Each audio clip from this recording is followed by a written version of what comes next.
यह एक ठंडी बुधवार दोपहर थी और मुझे यह बहुत अच्छी तरह याद है। मैं अपनी रसोई के सिंक से संबंधित समस्याओं से कुछ हफ्तों से निपट रही थी। रिसाव एक साधारण बूंद से शुरू हुआ था, लेकिन जल्दी ही खराब हो गया। मुझे अब समझ नहीं आ रहा था कि क्या करूं, इसलिए मैंने आखिरकार एक प्लम्बर को बुलाने का फैसला किया। उसका नाम अलेक था। मैंने उसे पहले कभी नहीं देखा था, लेकिन मैंने सुना था कि वह अपने काम में अच्छा है, इसलिए मुझे लगा कि यह एक त्वरित मरम्मत होगी। जब वह आया तो मैंने दरवाजा खोला और थोड़ा आश्चर्यचकित रह गई। वह मेरी उम्मीद से काफी छोटा था, शायद 30 के दशक में या 40 के शुरुआती वर्षों में, और वह काफी आत्मविश्वास और सक्षम दिखता था। मैंने उसका गर्मजोशी से स्वागत किया और उसे रसोई में ले गई, जहां रिसाव था। मुझे स्वीकार करना होगा, उस सुबह मैंने एक अच्छी ड्रेस पहन रखी थी, कुछ बहुत खुलासा नहीं, बस कुछ हल्का और आरामदायक। लेकिन जब मैंने देखा कि अलेक ने मुझे कैसे देखा, कुछ पलों के लिए मुझे एक छोटी सी चिंगारी महसूस हुई। जब अलेक सिंक के नीचे काम कर रहा था, तो मैंने खुद को उसके पास खड़े होकर बस उसे देखते हुए पाया। मुझे पता नहीं था कि क्यों, लेकिन उसमें कुछ था। शायद यह उसका आत्मविश्वास था, या शायद यह तथ्य कि मेरे पास लंबे समय से ज्यादा संगति नहीं थी। जो भी हो, मैंने अपने भीतर कुछ हलचल महसूस की। मैंने उससे बात करना शुरू कर दिया, उससे पूछा कि उसका दिन कैसा चल रहा है और वह कब से प्लम्बर है। सरल, सामान्य सवाल। वह विनम्र था, बिना ज्यादा आंख से संपर्क किए जवाब दे रहा था, लेकिन मैंने देखा कि उसकी आवाज में थोड़ी घबराहट थी, जैसे वह काम पर ध्यान केंद्रित करने और मुझ पर नहीं कोशिश कर रहा हो। यह वास्तव में थोड़ा प्यारा था। हमारे बीच एक मासूम, दोस्ताना ऊर्जा थी, और हालांकि अलेक अपने काम पर ध्यान केंद्रित कर रहा था, कभी कभी हवा में कुछ अनकहा महसूस होता था। मैंने और आगे नहीं बढ़ाया, हालांकि मैंने हमारी हल्की फुल्की बातचीत का आनंद लिया। थोड़ी देर बाद उसने मरम्मत खत्म की और मैंने उसे दिल से धन्यवाद दिया। उसने अपने औजार इकट्ठा किए और जब वह जाने ही वाला था, तो मैंने एक झिझक का संकेत देखा। उसने मेरी ओर देखा और एक पल के लिए ऐसा लगा जैसे वह कुछ और कहना चाहता हो, लेकिन उसने नहीं कहा। कुछ दिन बीत गए और मैं अक्सर खुद को हमारी मुलाकात के बारे में सोचते हुए पाती थी। हर बार जब मैं सिंक के पास से गुजरती थी, मुझे याद आता था कि उसने मुझे कैसे देखा था और वह आसान बातचीत जो हमने साझा की थी। मुझे नहीं लगा था कि मैं उसे फिर से देखूंगी, सोचते हुए कि शायद वह हमारे संक्षिप्त आदान प्रदान के बाद वापस नहीं आएगा। लेकिन फिर लगभग एक सप्ताह बाद मेरा फोन बजा। मैंने नंबर नहीं पहचाना, लेकिन जब मैंने जवाब दिया तो यह अलेक था। हाय, मैं अलेक, प्लम्बर। मैं सिर्फ यह जांचना चाहता था कि क्या सिंक अभी भी ठीक है, क्या मरम्मत ठीक चल रही है, उसने कहा। उसकी आवाज शिष्ट थी, पेशेवर भी थी, लेकिन मैं उसके नीचे थोड़ी सी घबराहट महसूस कर सकती थी। मैं अपने आप मुस्कुराई। ओह अलेक, यह तुम्हारा बहुत अच्छा है कि तुमने फोन किया, मैंने जवाब दिया, अपनी आवाज को सामान्य बनाए रखने की कोशिश कर रही थी, हालांकि मुझे ठीक से पता था कि यह कहाँ जा सकता है। तुम जानते हो, यह अजीब है कि तुमने पूछा। सिंक तो ठीक है, लेकिन बाथरूम में एक छोटी सी समस्या है। मुझे उम्मीद थी कि तुम उस पर भी नजर डाल सकते हो। शायद यह कुछ गंभीर नहीं है, लेकिन मुझे एक पेशेवर द्वारा इसकी जांच करवाने में अच्छा लगेगा। लाइन के दूसरे छोर पर एक रुकावट थी। मैं लगभग उसे सुन सकती थी कि वह अपने विकल्पों का वजन कर रहा है, यह तय कर रहा है कि आना चाहिए या नहीं। मैं लगभग 1 घंटे में वहां हो सकता हूं, उसने अंत में कहा।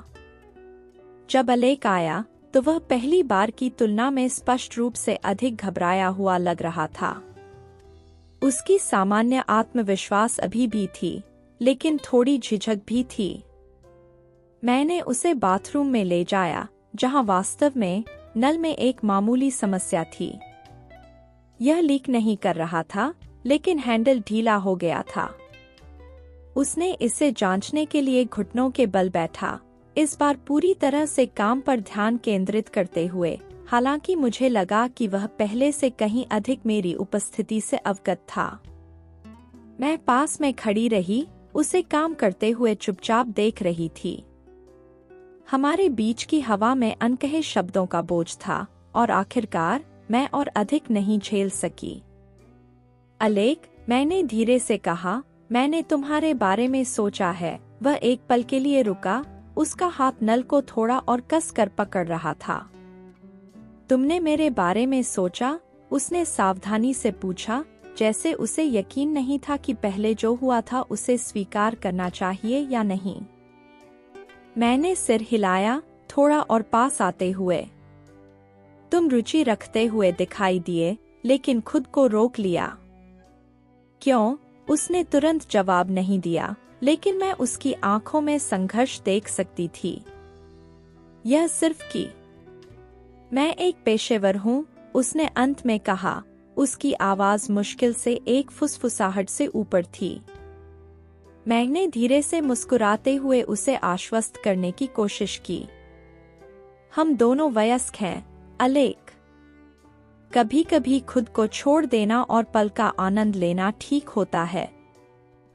उस दोपहर का बाकी हिस्सा धुंधला सा बीता। शांति से बैठने के बाद मैं उसे नीचे ले गई और हम लिविंग रूम में बैठ गए, एक ऐसी तरीके से बातचीत करते हुए जो हमने पहले कभी नहीं की थी। बातचीत मजबूर या अजीब नहीं थी। इसके बजाय हम हंसे, कहानियां साझा कीं और एक दूसरे के बारे में अधिक जाना। अलेक ने मुझे अपने जीवन के बारे में बताया, कैसे वह लगभग 10 साल से प्लम्बर था, एक कार्यालय की नौकरी छोड़ने के बाद जिसे वह नफरत करता था। उसने समझाया कि चीजों को ठीक करने का नियमित काम उसके लिए आराम का स्रोत बन गया था, कुछ ऐसा जिसे वह नियंत्रित कर सकता था। यह एक तरह से समझ में आता था। वह ऐसा व्यक्ति प्रतीत होता था जिसे संरचना और स्थिरता की आवश्यकता थी। मैंने भी अपनी जीवन के बारे में खुलासा किया, मेरी शादी के बारे में, जो वर्षों पहले समाप्त हो गई थी, मुझे अकेला छोड़ते हुए, लेकिन कड़वाहट के बिना। मैं पछतावा पर अटकने वाली नहीं थी। मैंने एक अच्छा जीवन जिया था, लेकिन कुछ लंबे समय से गायब था, संगति, जुनून। मैं कुछ गंभीर नहीं खोज रही थी, लेकिन मुझे फिर से जीवित महसूस करने की जरूरत थी, और अलेक ने मुझे वह दिया, भले ही वह सिर्फ एक दोपहर के लिए था। जैसे ही सूरज ढलने लगा, मैंने महसूस किया कि वह योजना से कहीं अधिक समय तक रहा था। तुम्हें शायद जाना चाहिए, मैंने कहा, हालांकि मेरा एक हिस्सा चाहता था कि वह रुक जाए। उसने संकोच किया, जाने के लिए अनिच्छुक प्रतीत हो रहा था। हाँ, मुझे लगता है कि मुझे जाना चाहिए, लेकिन मैं नहीं चाहता कि यह एक अजीब नोट पर समाप्त हो। मैं नहीं चाहता कि तुम सोचो कि तुम जानते हो, मैंने सिर हिलाया, उसे मुस्कुराते हुए। नहीं, तुम अच्छे आदमी हो, अलेक। हम दोनों को इसकी जरूरत थी, और मुझे खुशी है कि यह हुआ। लेकिन मैं इससे अधिक कुछ भी उम्मीद नहीं कर रही हूँ। वह राहत महसूस करता दिखा, हालांकि मैं अभी भी उसकी आंखों में थोड़ी सी उलझन देख सकती थी, जैसे वह इस बात का आदी नहीं था कि चीजें इतनी सरल हो सकती हैं। तो तुम वास्तव में इसके साथ सब कुछ ठीक हो? कोई अजीब भावनाएं या कुछ भी नहीं, मैंने धीरे से हंसी। नहीं, अलेक, कोई अजीब भावनाएं नहीं। यह सिर्फ उन क्षणों में से एक था, कोई जटिलता नहीं, कोई दबाव नहीं। उसने धीरे से सिर हिलाया, जैसे वह इसे समझने की कोशिश कर रहा हो। ठीक है, उसने लंबे विराम के बाद कहा। मुझे लगता है कि मैं तुम्हें फिर कभी देखूंगा। शायद, मैंने हल्के से चिढ़ाते हुए कहा। अगर मेरा सिंक फिर से टूट जाए तो तुम्हें सबसे पहले कॉल करूंगी। इससे उसे मुस्कुराहट आई और वह उठा, अपने औजार लिए और बैग को कंधे पर लटका लिया। लेकिन जाने से पहले उसने मुझे आखिरी बार देखा। मार्गरेट, मुझे किसी चीज का पछतावा नहीं है। मैं सिर्फ तुम्हें यह बताना चाहता हूँ। मुझे भी नहीं, मैंने धीरे से जवाब दिया, उसे दरवाजा खोलते हुए देखते हुए। और इसी तरह वह चला गया। वह जाने के बाद मैं एक पल वहां खड़ी रही, सोच रही थी कि क्या हुआ था। यह जीवन के उन दुर्लभ क्षणों में से एक था जब सब कुछ पूरी तरह से संरेखित होता है। कोई अपराध बोध नहीं, कोई शर्म नहीं, बस दो लोग जो एक पल के लिए अपनी रक्षा करते हैं। उसके बाद के दिनों में मैंने कभी कभी उसके बारे में सोचा, सोचते हुए कि क्या वह भी मेरे बारे में सोचता है। लेकिन मैंने उसे फोन नहीं किया, मुझे इसकी जरूरत नहीं थी। उस दोपहर का होना ठीक वैसा ही था जैसा उसे होना चाहिए था, एक पलायन, एक याद दिलाने वाला कि मैं अभी भी बहुत जीवित थी, अभी भी उत्तेजना, इच्छा और स्वाभाविकता महसूस करने में सक्षम थी। जहां तक अलेख का सवाल है, मुझे उम्मीद है कि वह भी उसी तरह महसूस करते हुए चला गया। कभी कभी आपको याद दिलाने के लिए बस एक अप्रत्याशित संबंध ही काफी होता है कि जीवन को सख्त नियमों से जीना जरूरी नहीं है। शायद वह अपनी दिनचर्या में वापस चला गया, पाइप ठीक करता हुआ और हमेशा की तरह अपने दिन गुजारता हुआ। या शायद उस दोपहर ने उसे कुछ नया दिया, चीजों को देखने का एक नया तरीका, सही समय पर खुद को छोड़ने का एक तरीका।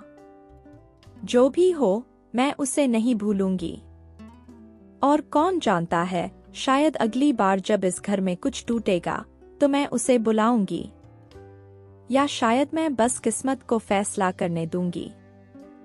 लेकिन अभी के लिए मैं उस छोटी सी साहसिक यात्रा की सराहना करती हूँ जो यह थी, कुछ अप्रत्याशित, सुंदर और यह याद दिलाने वाला कि 64 साल की उम्र में भी जीवन अभी भी आश्चर्यों से भरा है।